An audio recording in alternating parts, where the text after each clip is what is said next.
नमस्कार दोस्तों, स्वागत है आपका हमारे YouTube चैनल बायो गुरु पर। टॉपिक चल रहा था श्वसन। ये लेसन 11 का पार्ट 5 शुरू कर रहे हैं। आज हम श्वसन के बारे में पढ़ेंगे। श्वसन के जो दो प्रकार थे, ऑक्सी श्वसन और अनोक्सी श्वसन। उसमें जो अनोक्सी श्वसन में होने वाली क्रिया है, जो ग्लाइकोलाइसिस और जो किण्वन क्रिया होती है, उसमें से जो किण्वन क्रिया है उसके बारे में आज हम पढ़ेंगे। उससे पहले हम श्वसन की परिभाषा के बारे में बात कर लेते हैं।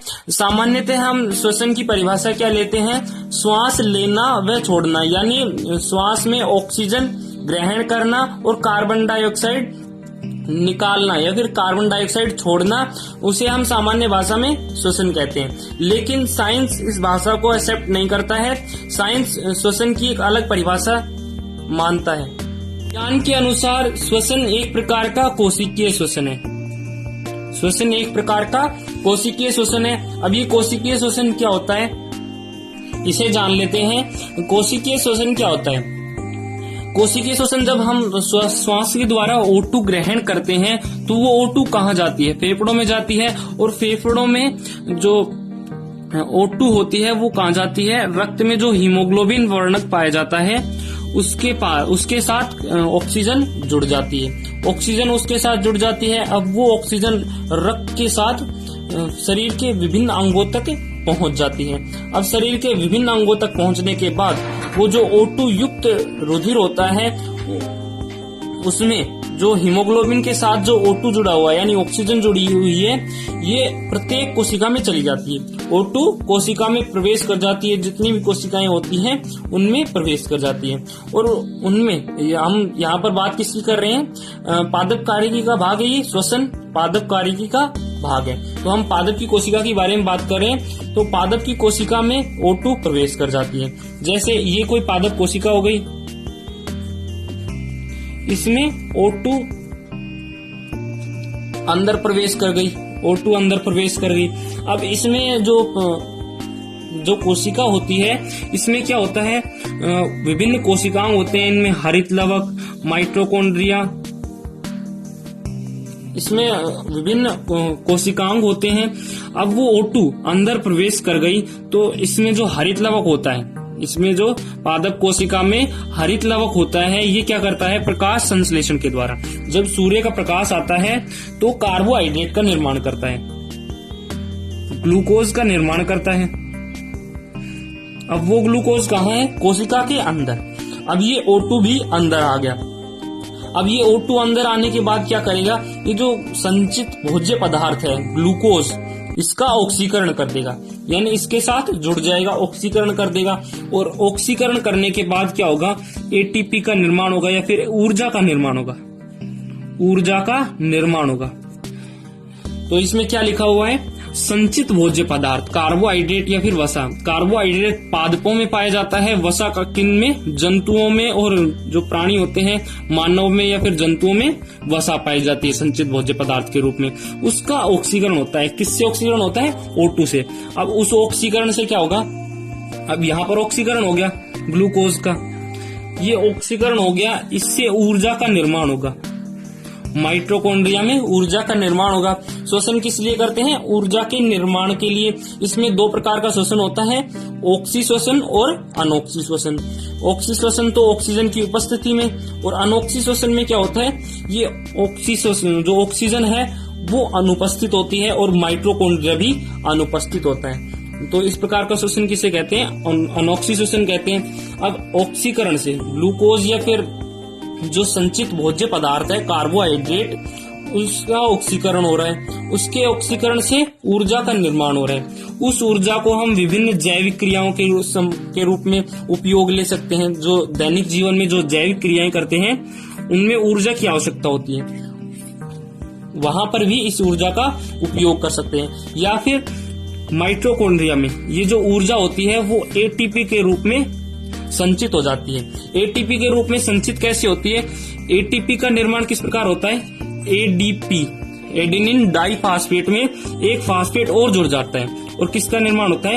एटीपी का निर्माण होता है। Adenine triphosphate, 3 phosphate, 2 phosphate adenine diphosphate में एक फास्फेट और जुड़ गया तो किसका निर्माण होता है? Adenine triphosphate. इस अभिक्रिया को होने के लिए ऊर्जा की आवश्यकता होती है। इस अभिक्रिया में ऊर्जा लग गई, ये जो ऊर्जा बनी है ये इस अभिक्रिया में लग गई। अब इस अभिक्रिया से किसका निर्माण हो गया, एटीपी का निर्माण हो गया। अब ये एटीपी है ये संचित रह जाती है, कोशिका के अंदर एटीपी संचित रह जाती है। अब जब कभी भी ऊर्जा की आवश्यकता होगी तो क्या होगा, एटीपी जो है वो एडीपी प्लस फास्फेट यानी एटीपी का विघटन हो जाएगा, उसमें से एक फास्फेट अलग निकल जाएगा और साथ में ऊर्जा भी निकलेगी। उस ऊर्जा को हम वापस से उपयोग कर लेंगे। इस प्रकार एटीपी से ऊर्जा का निर्माण होता है और ऊर्जा जो है वो एटीपी में संग्रहित रह जाती है, कोशिका में एटीपी ऊर्जा के रूप में संग्रहित रह जाती है।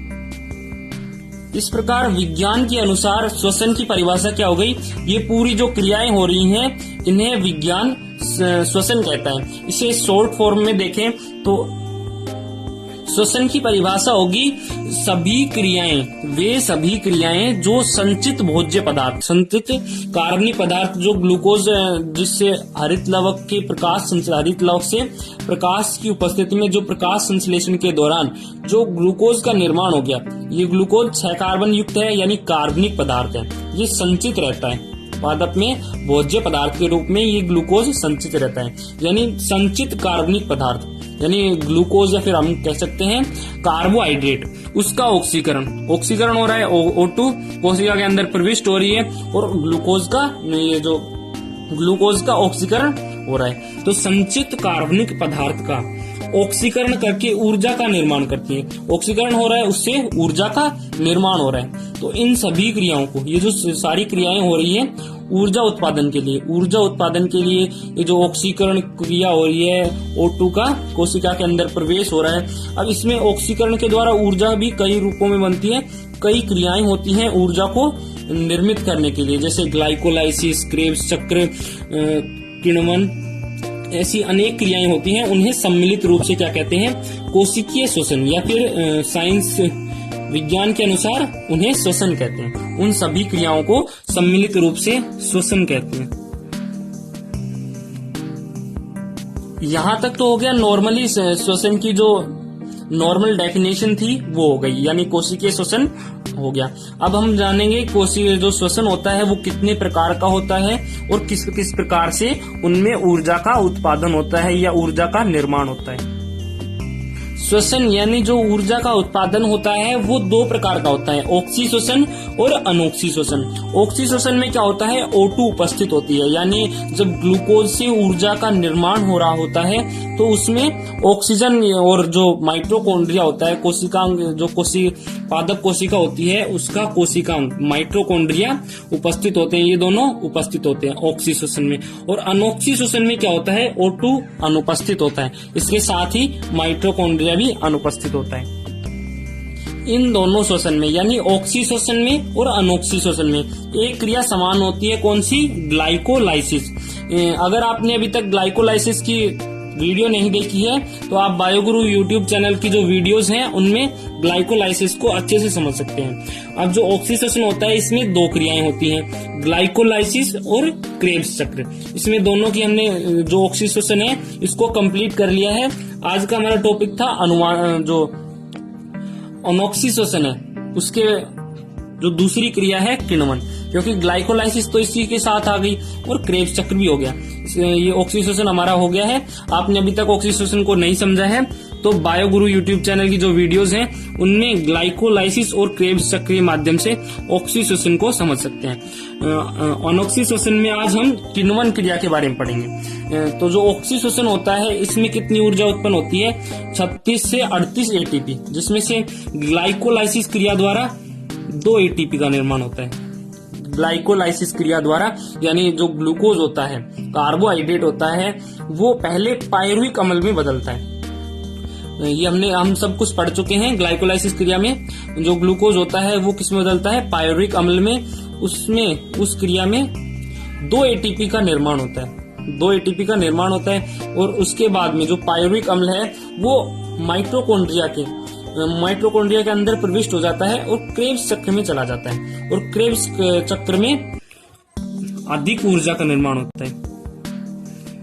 यानी जो पायरुविक अम्ल है उसका अच्छे से पूर्ण ऑक्सीकरण हो जाता है, और पूर्ण ऑक्सीकरण होने के कारण यहाँ जो क्रेब्स चक्र है इसमें बहुत अधिक मात्रा में एटीपी का निर्माण होता है। तो टोटल ऑक्सीशोषण में कितने एटीपी का निर्माण होता है? 36 से 38 एटीपी का। जबकि अनऑक्सीशोषण में क्या होता है? 2 क्रियाएं होती हैं, ग्लाइकोलाइसिस और किण्वन, जिसमें से ग्लाइकोलाइसिस क्रिया है इसमें 2 एटीपी का निर्माण होता है, और किण्वन में एक भी एटीपी का निर्माण नहीं होता है।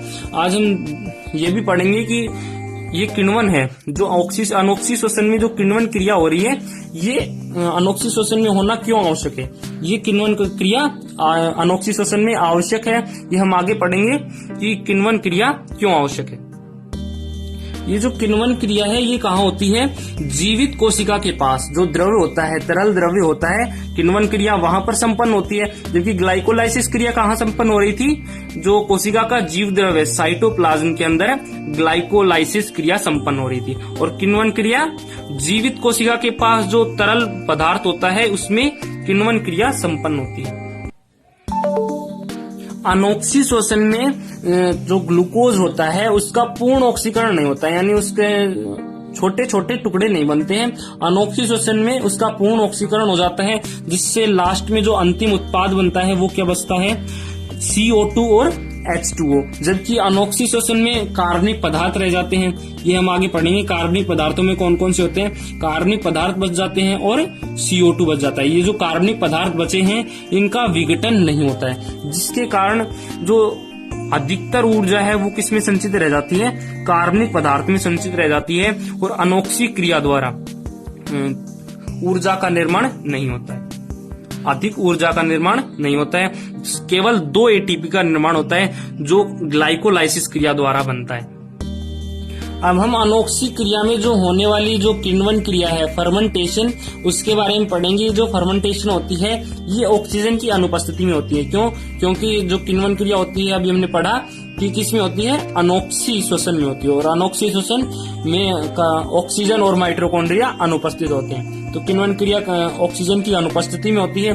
किण्वन क्रिया में क्या होता है? जो शर्करा है, जो ग्लूकोज है, उसके ये ग्लूकोज किस में बदल जाता है? पायरुविक अम्ल में। पायरुविक अम्ल में बदल गया किस क्रिया द्वारा? ग्लाइकोलाइसिस।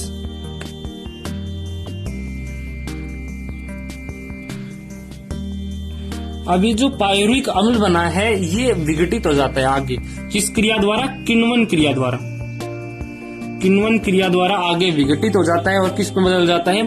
कार्बनिक पदार्थ और CO2 में बदल जाता है, जिसमें CO2 मुक्त हो जाती है और कार्बनिक पदार्थ बचता है। इसमें कार्बनिक पदार्थ कौन कौन से होते हैं? यानी किण्वन में जो पायरुविक अम्ल है वो किस किस में बदलता है? एल्कोहल में और एसिटिक अम्ल में।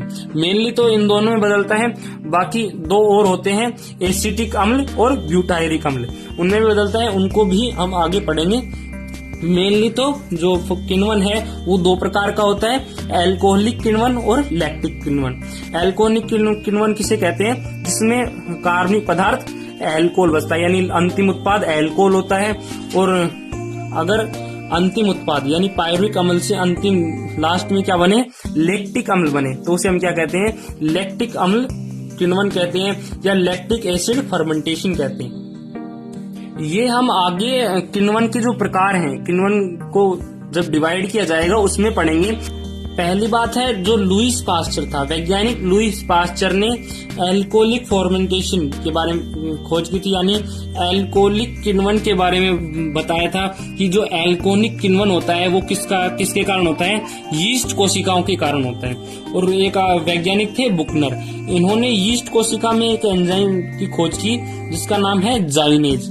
ये जाइनेज एंजाइम इन्होंने बताया कि जाइनेज एंजाइम है, अगर इसे जीवित कोशिका, ये यीस्ट जीवित कोशिका है, अगर इसे जाइनेज एंजाइम को अगर जीवित कोशिका से अलग कर दिया जाए, जीवित कोशिका से अलग कर दिया जाए और अगर बाहर इसकी क्रिया कराई जाए, तो ये एल्कोहलिक फर्मेंटेशन द्वारा किसका निर्माण कर लेगा? शर्करा से एल्कोहल का निर्माण कर लेगा।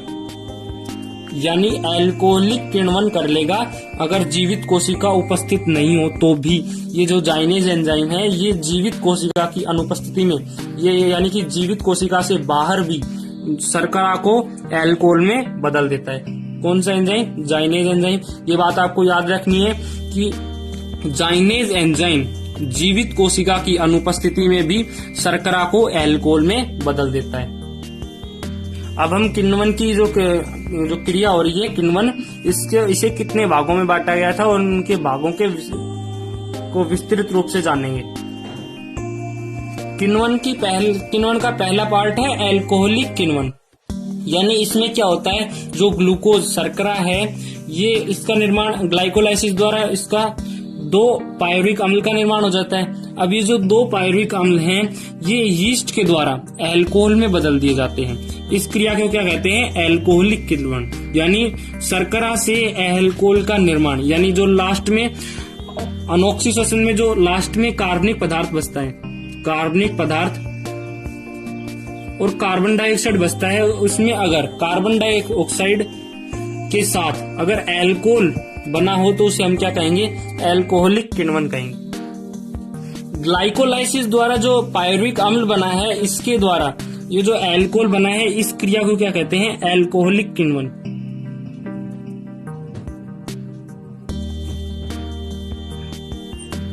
ये जो अल्कोहलिक किण्वन है ये 2 चरणों में संपन्न होती है, यानी पायरुविक अम्ल से अल्कोहल 2 चरणों में बनता है। 2 अभिक्रियाएं होती हैं उसके द्वारा अल्कोहल का निर्माण होता है।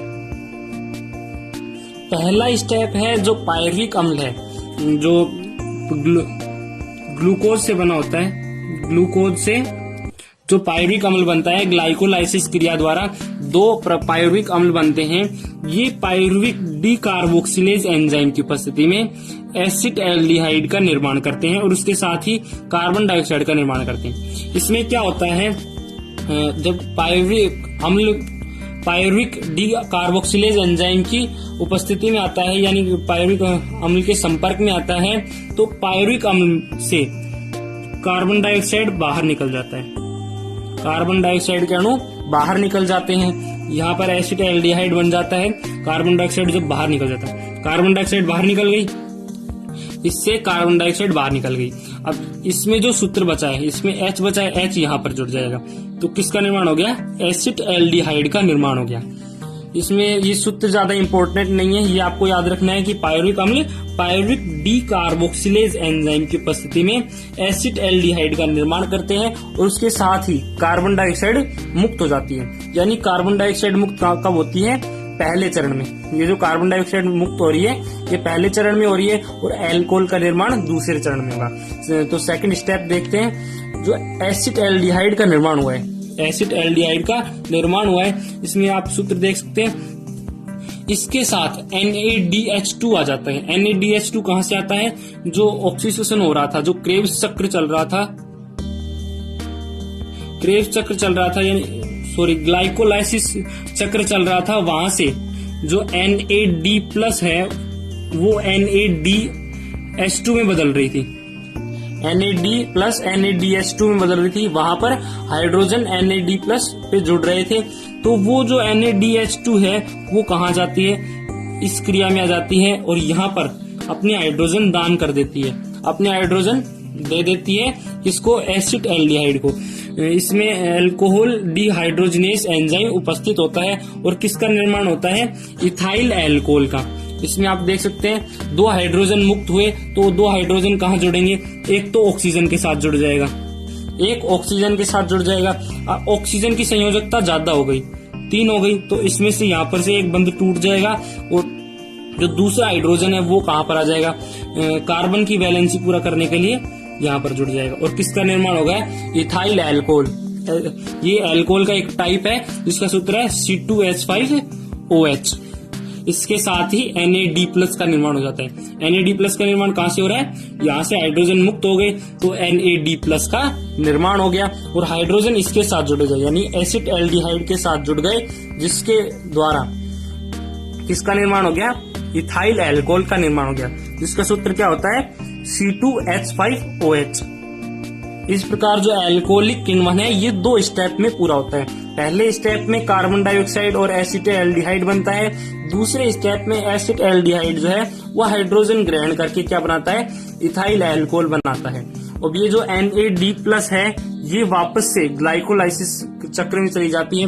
अब इसमें आप देख सकते हैं जो अल्कोहलिक किण्वन है यहाँ पर कहीं भी ऊर्जा का निर्माण नहीं हो रहा है, ऊर्जा का उत्पादन नहीं हो रहा है, यानी ATP का निर्माण नहीं हो रहा है, ना तो स्टेप फर्स्ट में और ना ही स्टेप सेकंड में। तो ये क्रिया क्यों आवश्यक है? जो पायरुविक अम्ल बना है, जो ग्लूकोज है कोशिका द्रव में पायरुविक अम्ल में बना है, वो पायरुविक अम्ल का विघटन क्यों हो रहा है, अल्कोहलिक किण्वन क्यों हो रहा है, किण्वन की क्रिया क्यों हो रही है, ये आवश्यक है। अभी हम देखेंगे कि किण्वन क्रिया अनोक्सी श्वसन में किस प्रकार आवश्यक है। किण्वन का अगला स्टेप है, यानी अगला प्रकार है लैक्टिक अम्ल किण्वन। उसको जानने से पहले हम ये जान लेते हैं कि अनोक्सी श्वसन में किण्वन की क्रिया क्यों आवश्यक होती है। अब जान लेते हैं किण्वन क्रिया क्यों आवश्यक है। जो ग्लूकोज होता है उस ग्लाइकोलाइसिस क्रिया द्वारा, यहाँ पर ग्लाइकोलाइसिस क्रिया द्वारा 10 चरण होते हैं। ग्लाइकोलाइसिस द्वारा 2 पायरुविक अम्ल का निर्माण कर लेता है। एक ग्लूकोज का अणु ग्लाइकोलाइसिस क्रिया द्वारा 2 पायरुविक अम्ल का निर्माण कर लेता है। अब ये पायरुविक अम्ल है, इसका किण्वन होगा और अल्कोहल प्लस CO2 बनेगा। ये किसका उदाहरण लिया है हमने, अल्कोहलिक किण्वन का, क्योंकि आप देख सकते हैं जो लास्ट अंतिम उत्पाद है वो क्या है, अल्कोहल। तो इसका मतलब ये जो क्रिया हो रही है, अनोक्सी श्वसन हो रहा है, ये कौन सा है, अल्कोहलिक किण्वन का उदाहरण है। तो अल्कोहल, यहाँ पर और भी कोई अलग कार्बनिक पदार्थ हो सकते हैं, हमने अल्कोहल का लिया है क्योंकि अभी हमने अल्कोहलिक किण्वन पढ़ लिया है। अब यहाँ पर अल्कोहल का निर्माण हुआ है, इस क्रिया में अल्कोहलिक किण्वन में NADH की आवश्यकता है, क्योंकि यहाँ से H+2 यहाँ पर आ रहे थे जिससे अल्कोहल का निर्माण हो रहा था, और NADH2 किस में बदल जाता है, यहाँ पर NAD+ में। ये यहाँ पर अल्कोहलिक किण्वन में यहाँ पर ये अभिक्रिया हो रही है, जबकि ऊपर क्या हो रहा था, ग्लाइकोलाइसिस में अपचयन हो रहा था, यानी हाइड्रोजन जो है वो निकल रहे थे, NAD+ आ रहा था। और ग्लाइकोलाइसिस क्रिया में एक स्टेप ऐसा था जिसमें NAD+ आ रहा था और किस में बदल रहा था, NADH2 में बदल रहा था, यानी उस स्टेप में हाइड्रोजन उस यौगिक से पृथक हो रहे थे और NAD+ में जुड़ रहे थे, जिससे NADH2 का निर्माण हो रहा था। अब यहाँ पर क्या आवश्यक होता है, NAD+ आवश्यक होता है। अगर NAD+ आवश्यक नहीं होगा तो वहां पर अपचयन की क्रिया नहीं होगी, उस यौगिक में अपचयन की क्रिया नहीं होगी, और अपचयन की क्रिया नहीं होगी तो ये जो ग्लाइकोलाइसिस क्रिया है, यानी ग्लूकोज से पायरुविक अम्ल नहीं बनेगा, और पायरुविक अम्ल नहीं बनेगा तो जो ऑक्सीश्वसन में जो क्रेब्स चक्र चल रहा था वहां पर पायरुविक अम्ल नहीं पहुंच पाएगा और वहां पर ऊर्जा का उत्पादन नहीं होगा। तो सबसे मेन स्टेप कौन सा है, NAD+ का होना। अगर NAD+ होगी उतनी ही ऊर्जा की आवश्यकता बनेगी। अब ग्लूकोज का लगातार अपचयन हो रहा है, यानी ग्लूकोज लगातार पायरुविक अम्ल में बन रहा है, उसके लिए NAD+ की भी आवश्यकता है। अब ये NAD+ आता कहां से है, ये आता है जो पायरुविक अम्ल बना है ग्लाइकोलाइसिस क्रिया द्वारा, वहां पर जो अल्कोहलिक किण्वन या फिर और कोई सा भी किण्वन हो रहा है, वहां पर NADH2 है, वो किस में बदल रहा है, NAD+ में बदल रहा है। यहाँ पर NAD+ में बदल गया। अब ये NAD+ कहाँ चला जाता है, ग्लाइकोलाइसिस क्रिया में। अब यहाँ पर ग्लाइकोलाइसिस क्रिया में चला गया। ग्लाइकोलाइसिस क्रिया द्वारा ये NAD+ किस में बदल जाता है, NAD+H2 में बदल जाता है। अब ये कहाँ जाता है, किण्वन। अगर किण्वन नहीं होगा तो NAD+ नहीं बनेगी, और NAD+ नहीं बनेगी तो ग्लाइकोलाइसिस क्रिया नहीं होगी, जिससे आगे के जो ATP उत्पादन है, ATP का निर्माण है, वो नहीं होगा। इस तरह जो किण्वन एक आवश्यक प्रक्रिया होती है श्वसन में। आपको किण्वन की आवश्यकता पता चल गई होगी कि अनोक्सी श्वसन में किण्वन की क्या आवश्यकता होती है। अगर किण्वन की क्रिया नहीं हो तो ग्लूकोज से ATP उत्पादन में क्या प्रभाव पड़ेगा। यहाँ पर हमारा अल्कोहलिक जो किण्वन है वो कंप्लीट होता है। अगला किण्वन है लैक्टिक अम्ल किण्वन, उससे पहले हम अल्कोहलिक किण्वन के कुछ उदाहरण देख लेते हैं। अल्कोहलिक किण्वन में क्या हो रहा था, जो 2 पायरुविक अम्ल बने हैं, ग्लूकोज के अपचयन से दो पायरुविक अम्ल बने हैं, उसका विघटन हो जाता है, यानी उसमें उसका किण्वन हो जाता है और वो अल्कोहल में बदल जाता है। 2 अणु पायरुविक अम्ल के 2 अणु अल्कोहल में बदल जाते हैं, इथाइल अल्कोहल में बदल जाते हैं और 2 कार्बन डाइऑक्साइड का निर्माण होता है। इससे कितनी ऊर्जा एटीपी आवश्यकता होती है, ऊर्जा का उत्पादन होता है 21 किलो कैलोरी ऊर्जा का उत्पादन होता है। और इसके साथ ही जो ग्लाइकोलाइसिस क्रिया हो रही थी उसमें 2 एटीपी का निर्माण हो रहा था। अब यहाँ पर उदाहरण है कुछ अल्कोहलिक किण्वन के जो प्रोडक्ट होते हैं जैसे ब्रेड, बियर और वाइन। इनमें क्या क्या होता है, ये अल्कोहलिक किण्वन के उदाहरण है। अल्कोहलिक किण्वन के उदाहरण कैसे हैं, अल्कोहलिक किण्वन में कार्बन डाइऑक्साइड का निर्माण हो रहा था। यहाँ पर ब्रेड में क्या होता है, ब्रेड स्पंजी होती है, उसमें एयर स्पेसेस पाए जाते हैं। एयर स्पेसेस में कौन सी गैस होती है, कार्बन डाइऑक्साइड गैस होती है। ये कहाँ से प्राप्त की जाती है, अल्कोहलिक किण्वन से प्राप्त की जाती है। ये जो अल्कोहलिक किण्वन से कार्बन डाइऑक्साइड प्राप्त की जाती है, ये ब्रेड में डाल दी जाती है।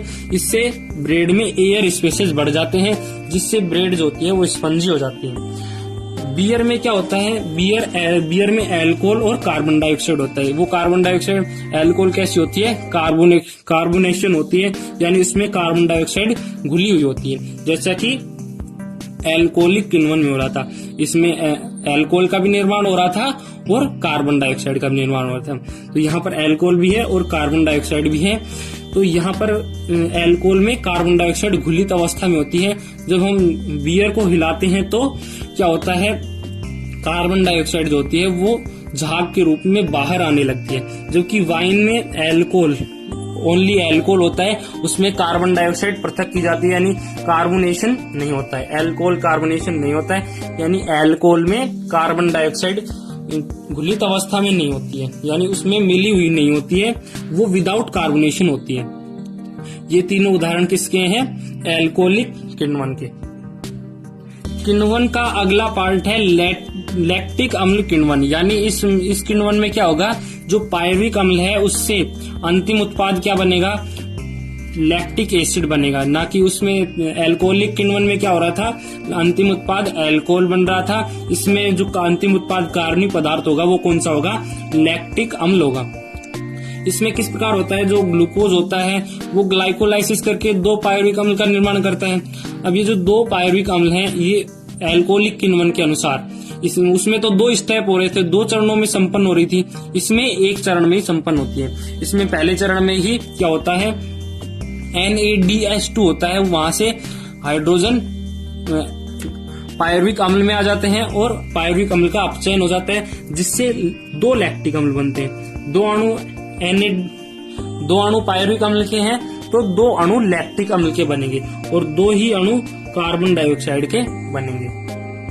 इस प्रकार लैक्टिक अम्ल किण्वन में क्या होता है, अंतिम उत्पाद 2 लैक्टिक एसिड बनते हैं। ये क्रिया किसमें होती है, जो अल्कोहलिक किण्वन हो रहा था वो तो कहाँ हो रहा था, यीस्ट में हो रहा था। जबकि जो लैक्टिक अम्ल किण्वन है ये कहाँ होता है, मानव में होता है, जानवरों में होता है और बैक्टीरिया में भी होता है। ह्यूमन, एनिमल और बैक्टीरिया, इसमें से जो बैक्टीरिया होता है यहाँ, इसमें लैक्टिक अम्ल किण्वन किसमें होता है, योर्ट कोशिका में होता है, योर्ट कोशिका में होता है। और ह्यूमन और एनिमल्स में किसमें होता है, जो मांसपेशियां होती हैं उसकी जो कोशिकाएं पाई जाती हैं वहां पर लैक्टिक अम्ल किण्वन होता है।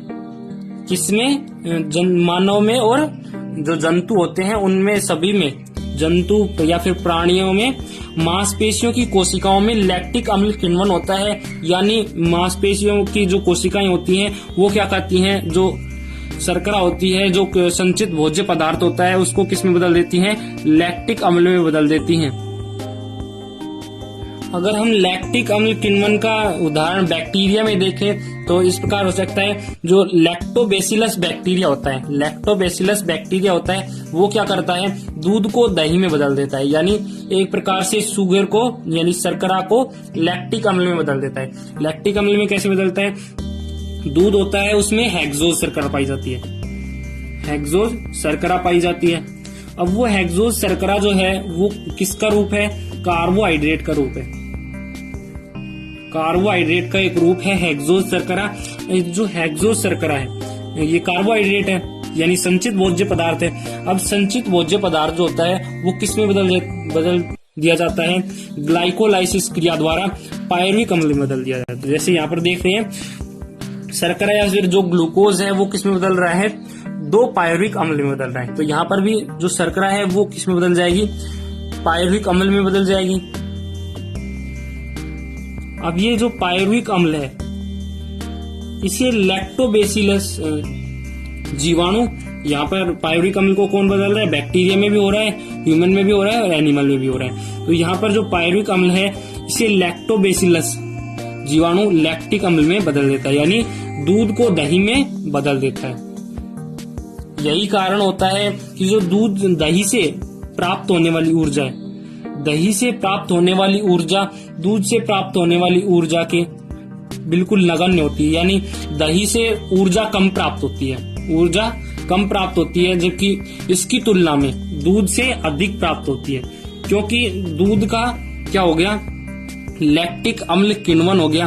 अब जो लैक्टोबैसिलस जीवाणु है ये दूध को दही में क्यों बदलते हैं? अपने फायदे के लिए बदलते हैं। उससे दूध को दही से में बदलने की जो क्रिया है उससे अपना पोषण प्राप्त करते हैं, यानी उससे जो ऊर्जा मुक्त हो रही है उसको ग्रहण करते हैं और अपनी संख्या में वृद्धि करते हैं। इस क्रिया को हम क्या कहते हैं? संवर्धन कहते हैं।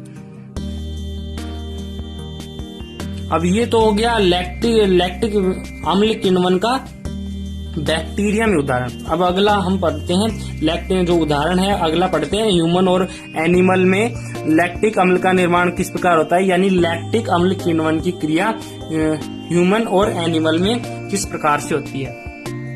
ह्यूमन में हम देखें, यानी ह्यूमन और एनिमल में तो सेम ही होती है। कौन सी होती है? मांसपेशियों की कोशिकाओं में। जो ह्यूमन होता है वो क्या करता है? ऑक्सीजन ग्रहण करता है, श्वास के माध्यम से ऑक्सीजन ग्रहण करता है। तो इसमें तो अनऑक्सीशोषण होना ही नहीं चाहिए। इसमें अनऑक्सीशोषण किस प्रकार होता है? जब ह्यूमन अधिक काम कर लेता है, अत्यधिक श्रम कर लेता है, तो उसकी मांसपेशियों में ऑक्सीजन की अनुपस्थिति हो जाती है। ऑक्सीजन की अनुपस्थिति किस प्रकार हो जाती है? जब अत्यधिक श्रम करता है तो ऑक्सीजन की खपत बढ़ जाती है, जिससे उसकी मांसपेशियों में ऑक्सीजन की अनुपस्थिति हो जाती है। और ऑक्सीजन की अनुपस्थिति में कौन सा श्वसन चलने लग जाता है? ऑक्सीशोषण तो खत्म हो जाता है और अनऑक्सीशोषण शुरू हो जाता है, जिसके कारण किण्वन क्रिया संपन्न होती है। किण्वन क्रिया में क्या होता है? जो संचित भोज्य पदार्थ है यानी वसा है उसका विघटन होने लग जाएगा। वो किस में बदलने लग जाएगी? पायरुविक अम्ल में। और पायरुविक अम्ल किस में बदलेगा? लैक्टिक अम्ल में। इस प्रकार जो का संचित भोज्य पदार्थ है उसका विघटन होने लग जाएगा, यानी संचित भोज्य पदार्थ नष्ट होने लग जाएगा और किस में बदलेगा? लैक्टिक अम्ल में बदलेगा। अब ये जो लैक्टिक अम्ल है जब मांसपेशियों में इसकी उपस्थिति हो जाएगी तो मांसपेशियों में दर्द होना शुरू हो जाएगा, यानी शरीर में थकावट उत्पन्न हो जाती है। किस क्रिया द्वारा? किण्वन क्रिया द्वारा। जब किण्वन क्रिया द्वारा शर्करा लैक्टिक अम्ल में बदलती है तो लैक्टिक अम्ल हमारी मांसपेशियों में होता है। किण्वन क्रिया कहाँ होती है? मांसपेशियों में। अत्यधिक श्रम के कारण जब O2 की अनुपस्थिति हो जाती है तो अनऑक्सीशोषण शुरू हो जाता है। अनऑक्सीशोषण के द्वारा जो शर्करा है, जो मांसपेशियों में शर्करा है, वो लैक्टिक अम्ल में बदल जाती है, जिसके कारण शरीर में थकावट उत्पन्न हो जाती है। किण्वन का अगला प्रकार है एसिटिक अम्ल किण्वन। यह किसमें होता है? ये दोनों जो किण्वन है, एसिटिक अम्ल किण्वन और ब्यूटेरिक अम्ल किण्वन, ये इतने इम्पोर्टेंट नहीं है, इसलिए किण्वन को मेनली 2 प्रकार का माना जाता है। कौन कौन सा? एल्कोहलिक किण्वन और लैक्टिक अम्ल किण्वन। तो इसमें तीसरा है एसिटिक अम्ल किण्वन। यह किसमें होता है? एसिटोबैक्टर में और एसिटाइल में। सिर्फ इन जीवाणुओं में होता है। इसमें क्या होता है? जब किण्वन की क्रिया होती है यानी ग्लाइकोलाइसिस का निर्माण होता है, यानी एटीपी के उत्पादन में जो अंतिम उत्पाद बचता है वो कौन सा होता है? जो कार्बनिक उत्पाद बचता है वो एसिटिक अम्ल होता है और इसके साथ में कार्बन डाइऑक्साइड होती है। कार्बन डाइऑक्साइड तो होती है उसमें, उसके साथ कार्बनिक पदार्थ होता है। वो कार्बनिक पदार्थ कौन सा होता है इन दोनों जीवाणुओं में? एसिटिक अम्ल। यानी ये पायरुविक अम्ल को एसिटिक अम्ल में बदल देते हैं और ऊर्जा प्राप्त करते हैं। तो ये क्रिया दो चरणों में संपन्न होती है। पहला स्टेप है पायरुविक अम्ल, जो ग्लूकोज से पायरुविक अम्ल बना है ग्लाइकोलाइसिस क्रिया द्वारा। ये जो पायरुविक अम्ल है ये एसिटाल्डिहाइड में बदल जाएगा। जैसे एल्कोहलिक किण्वन में हो रहा था पहला स्टेप, पायरुविक अम्ल है वो एसिटिक एल्डिहाइड में बदल जाएगा और इसके साथ ही कार्बन डाइऑक्साइड मुक्त हो जाएगा। यानी जब पायरुविक अम्ल में से कार्बन डाइऑक्साइड को हटा दिया जाए तो वो फॉर्मूला कौन सा होगा, एसिड एल्डिहाइड का। एसिड एल्डिहाइड के बनने के बाद दूसरा चरण है, इसमें हाइड्रोजन जो जल है वो जुड़ जाता है और उसमें से ऑक्सीजन तो एसिड एल्डिहाइड ग्रहण कर लेता है और बाकी के जो 2 हाइड्रोजन है उन्हें त्याग देता है। 2 हाइड्रोजन को त्याग दिया और जल को ग्रहण कर लिया। इसमें से किसको ग्रहण किया, ऑक्सीजन को ग्रहण किया। तो एसिड एल्डिहाइड ऑक्सीजन को ग्रहण करके किसका निर्माण कर लेता है, एसिटिक अम्ल का निर्माण कर लेता है। इस प्रकार जो एसिटोबैक्टर और एसिटाइल जीवाणु होते हैं वो अंतिम उत्पाद क्या बनाते हैं, एसिटिक अम्ल बनाते हैं। ग्लाइकोलाइसिस द्वारा तो पायरुविक अम्ल का निर्माण हो गया। अब 2 स्टेप कंप्लीट हो गए और लास्ट में एसिटिक अम्ल का निर्माण हो गया और पहले स्टेप में कार्बन डाइऑक्साइड का निर्माण हो गया। तो इस प्रकार एसिटिक अम्ल किण्वन में एसिटोबैक्टर और एसिटाइल जो है वो एटीपी को प्राप्त कर लेते हैं इन क्रिया द्वारा। अगला है ब्यूटेराइक अम्ल किण्वन। इसमें अंतिम उत्पाद कौन सा होता है, ब्यूटाइरिक अम्ल होता है। इसमें भी कुछ ही जीवाणु होते हैं, नगण्य होता है। इसमें अंतिम उत्पाद यानी जो पायरुविक अम्ल होता है उसके बाद में अंतिम उत्पाद कौन सा बनता है, ब्यूटेराइक अम्ल और CO2। ये भी 2 चरणों में संपन्न होती है। पहले जो पायरुविक अम्ल बना है ग्लाइकोलाइसिस क्रिया द्वारा पायरुविक अम्ल बना है, ये हाइड्रोजन जो जल है उसको ग्रहण कर लेता है और कार्बन डाइऑक्साइड को त्याग देता है। जैसे पायरुविक अम्ल कार्बन डाइऑक्साइड को त्याग देगा तो किसका निर्माण कर लेगा, अभी हमने देखा था पायरुविक अम्ल कार्बन डाइऑक्साइड को त्याग कर देगा तो एसिड एल्डिहाइड का निर्माण कर लेगा। अब वो एसिड एल्डिहाइड में हाइड्रोजन जो जल है वो भी जुड़ गया है तो किसका निर्माण हो गया, एसिटिक अम्ल का निर्माण हो गया। अब ये जो एसिटिक अम्ल है ये अगले चरण में जल है उसको ग्रहण कर लेता है, उसमें से ऑक्सीजन एसिटिक अम्ल है ये क्या करता है, यहाँ पर जो 2 हाइड्रोजन बने हैं उनको ग्रहण कर लेता है और उसके साथ में जो एसिटिक अम्ल है इसमें ऑक्सीजन जुड़ा हुआ होता है वो 2 हाइड्रोजन के साथ जुड़ जाता है और जल का सूत्र बना लेता है और जल बाहर निकल जाता है, जिससे अंतिम उत्पाद क्या बनता है, ब्यूटेराइक अम्ल। तो ये दोनों इतने इम्पोर्टेंट नहीं है। जो शुरू के थे 2 एल्कोहलिक किण्वन और लैक्टिक अम्ल किण्वन वो इम्पोर्टेंट थे, मेन वही थे। ये दोनों कुछ में पाए जाते हैं, ये हमारे सिलेबस में थे इसलिए हमने आपको पढ़ा दिया है। अगला टॉपिक है श्वसन और किण्वन में क्या अंतर होता है। यानी जब ऑक्सीजन मिलती है और वो कोशिका के अंदर प्रविष्ट होती है और माइटोकॉन्ड्रिया में जाकर जो क्रिया करती है एटीपी का निर्माण करती है, और किण्वन क्या करती है, ऑक्सीजन की अनुपस्थिति में क्या करती है, पायरुविक अम्ल कार्बनिक पदार्थों में निर्मित हो जाता है और कार्बन डाइऑक्साइड में निर्मित हो जाता है। तो श्वसन में भी एटीपी का निर्माण होता है और किण्वन में भी एटीपी का निर्माण होता है। तो इन दोनों में अंतर क्या होता है ये हम देख लेते हैं। श्वसन में ऑक्सीजन की उपस्थिति होनी अनिवार्य है। अगर ऑक्सीजन नहीं होगा तो श्वसन नहीं होगा। यानी श्वसन अगर O2 नहीं होगी तो इसमें माइटोकॉन्ड्रिया में O2 नहीं पहुंच पाएगी, जिसके कारण उसमें एटीपी यानी क्रेब्स चक्र नहीं चल पाएगा, इससे श्वसन की क्रिया नहीं होगी। तो श्वसन के लिए क्या आवश्यक है, O2 की उपस्थिति होना अनिवार्य है। लेकिन किण्वन में O2 नहीं होती है, O2 की अनुपस्थिति होती है, यानी O2 की आवश्यकता नहीं होती है। ये बिना O2 के भी चल जाते हैं। जैसे अभी हमने ये 2 देखे, इनमें कहीं भी O2 की आवश्यकता नहीं है। ये अगर इन्हें ऑक्सीजन की आवश्यकता होती भी है तो वो और दूसरे कंपाउंड को ग्रहण करके वहां से ऑक्सीजन ले लेते हैं।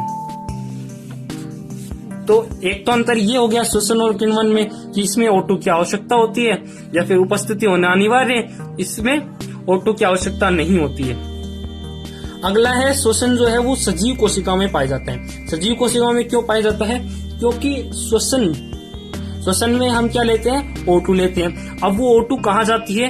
प्रत्येक कोशिका की जो माइटोकॉन्ड्रिया होती है या फिर कोशिका होती है, उसमें जो जीव द्रव्य होता है वहां पर उसका विघटन होता है, यानी पायरुविक अम्ल का निर्माण होता है। कहाँ?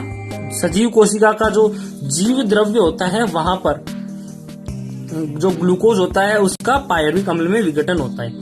इसके लिए सजीव कोशिका की आवश्यकता है, क्योंकि जो क्रिया हो रही है वो कहाँ हो रही है? कोशिका के जो जीव द्रव्य स्थान है वहां पर हो रही है। लेकिन किण्वन क्रिया में सजीव कोशिकाओं की आवश्यकता नहीं होती है। सजीव कोशिकाओं की आवश्यकता क्यों नहीं होती है? क्योंकि किण्वन क्रिया कहाँ पाई जाती है? सजीव कोशिकाओं से बाहर होती है। जो कार्बनिक पदार्थ और कार्बन डाइऑक्साइड का निर्माण होता है पायरुविक अम्ल से, वो सजीव कोशिका के बाहर होता है। इसलिए किण्वन क्रिया में सजीव कोशिका की आवश्यकता नहीं होती है।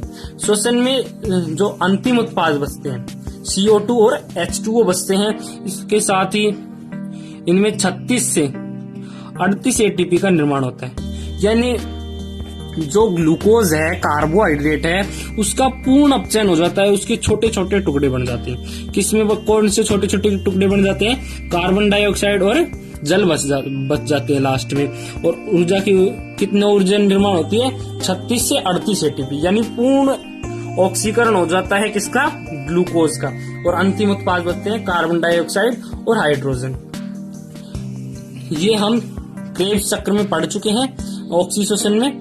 अब किण्वन क्रिया में हमने देखा कि मेनली किसका निर्माण होता है? एल्कोहल का या लैक्टिक अम्ल का, और उसके साथ ही जल का निर्माण भी होता है। कुछ में ब्यूटेराइक अम्ल का निर्माण होता है, कुछ में एसिटिक अम्ल का निर्माण होता है, लेकिन मेनली तो एल्कोहल का निर्माण होता है और कुछ जीवाणुओं में लैक्टिक अम्ल का निर्माण होता है। और जो मानव है उनमें भी, मानव और जो पशु हैं उनमें लैक्टिक अम्ल किण्वन की क्रिया होती है, लेकिन ज्यादातर तो एल्कोहल की ही होती है। तो अंतिम उत्पाद इसमें क्या बचता है? एल्कोहल और हाइड्रोजन, जल।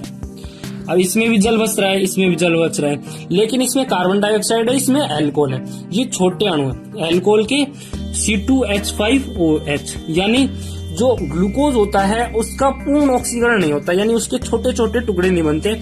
अभी ये जो अणु है इसमें भी क्या है? ऊर्जा है।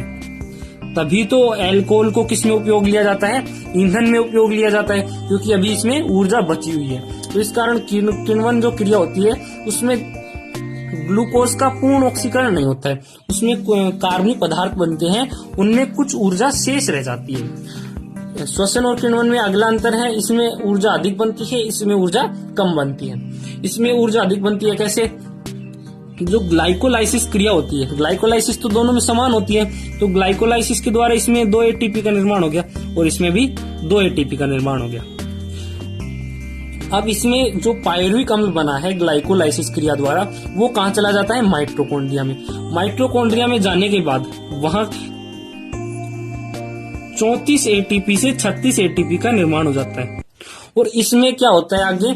किण्वन क्रिया होती है। जो पायरुविक अम्ल होता है वो कार्बनिक पदार्थ और जल में विघटित हो जाता है, और किण्वन क्रिया होती है उसमें कोई ऊर्जा उत्पन्न नहीं होती है, यानी कोई ऊर्जा का उत्पादन नहीं होता है। तो इसमें श्वसन क्रिया में टोटल यानी ऑक्सीश्वसन में कितनी ऊर्जा की ऊर्जा का उत्पादन हो रहा है? 36 ATP से 38 ATP, जबकि इसमें केवल ग्लाइकोलाइसिस क्रिया द्वारा 2 ATP का निर्माण हो रहा है। तो इसमें ऊर्जा बहुत कम होती है और इसमें ऊर्जा अधिक होती है। क्यों होती है? क्योंकि इसमें ऑक्सीजन पाया जाता है, जिससे ग्लूकोज का ऑक्सीकरण अच्छे से हो जाता है और जो ग्लूकोज है वो छोटे छोटे अणुओं में बदल जाता है। लेकिन इसमें ऑक्सीजन अनुपस्थित होता है, ये एंजाइम के द्वारा होते हैं। एंजाइम के द्वारा होने से इनमें जो कार्बनिक पदार्थ है उनमें ऊर्जा शेष रह जाती है, बहुत अधिक मात्रा में ऊर्जा शेष रह जाती है। तो ये हमारा श्वसन और किण्वन में अंतर पूरा हुआ।